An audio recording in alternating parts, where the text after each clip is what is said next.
It's Tuesday, July 20th, 2010. My name's Dave, davidinthemorning.com. It's good to be here. Last night, I was getting out of work with my business partner, and we stopped to have a beer and a burger at a local pub. While we're waiting for the beer, or while we're waiting for the burger rather, drinking our beers, into the bar walked a horse. And it walks up to the bartender, and the bartender looks at the horse and says, "Hey pal, what's with the long face?"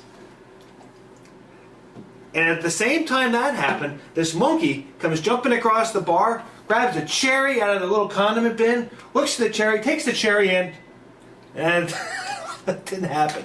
Didn't happen. We got nice burgers, we sat there, and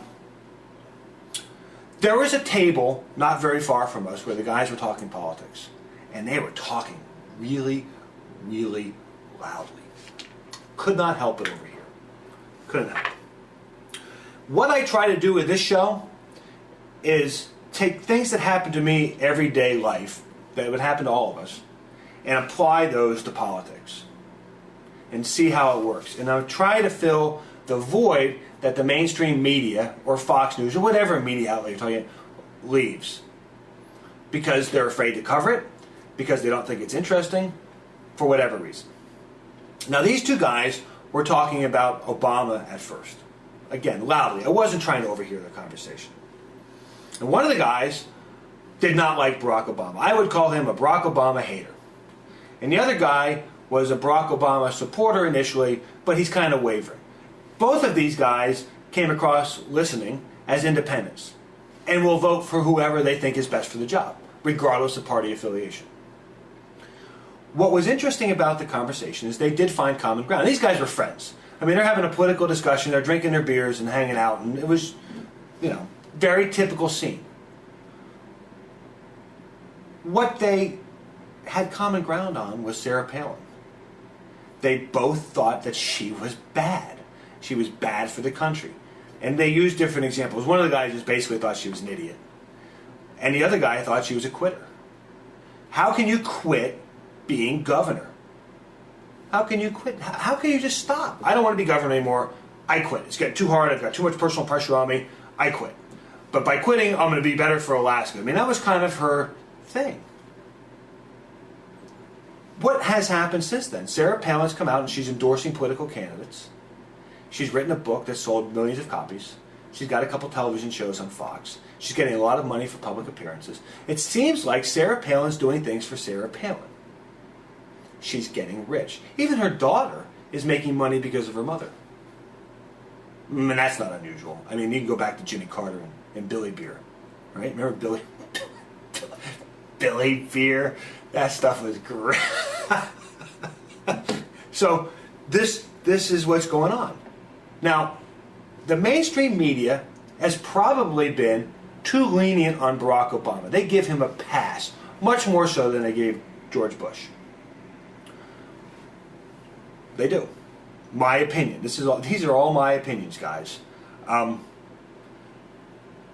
Sarah Palin gets a pass too, because they want access to her.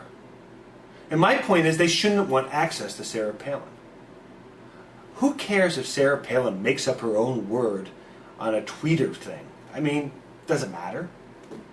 Doesn't matter. Do you really think that Sarah Palin's a brilliant, brilliant lady? And, I mean, she's just this gal, woman, politician, trying to make money for herself now.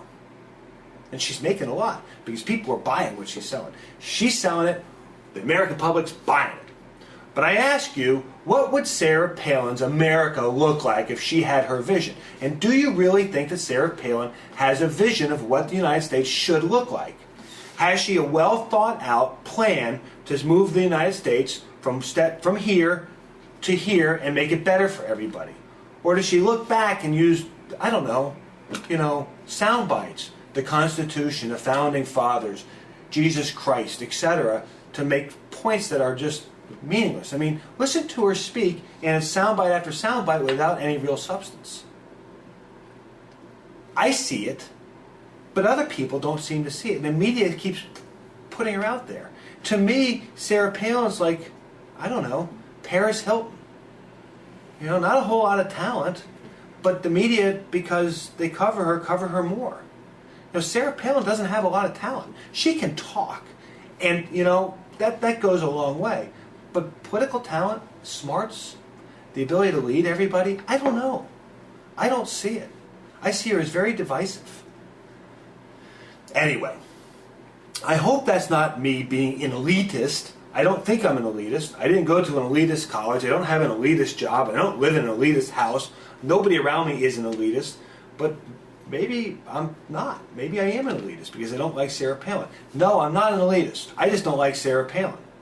I see it for what it is. I want the American people to see it for what it is. If you believe that she would be better for America, like let's do this. If you took the country and you split it in half, and you could choose which side to live on. You had Sarah Palin as a leader on one side, and her vision for what America would look like going forward for your kids and grandkids. And then you took like Barack Obama, let's say, on the other side, and you had his vision for what America is going to look like for your children and grandchildren. Which side would you want to be on? I mean, which side would you want to be on? It seems to me that's really the question. Sarah Palin looking backwards and using little sound bites?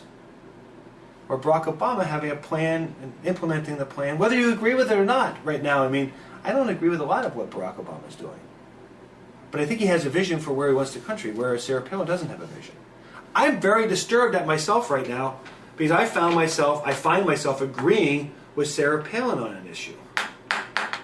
I don't think we agree on the issue for the same reasons, but we're on the same side.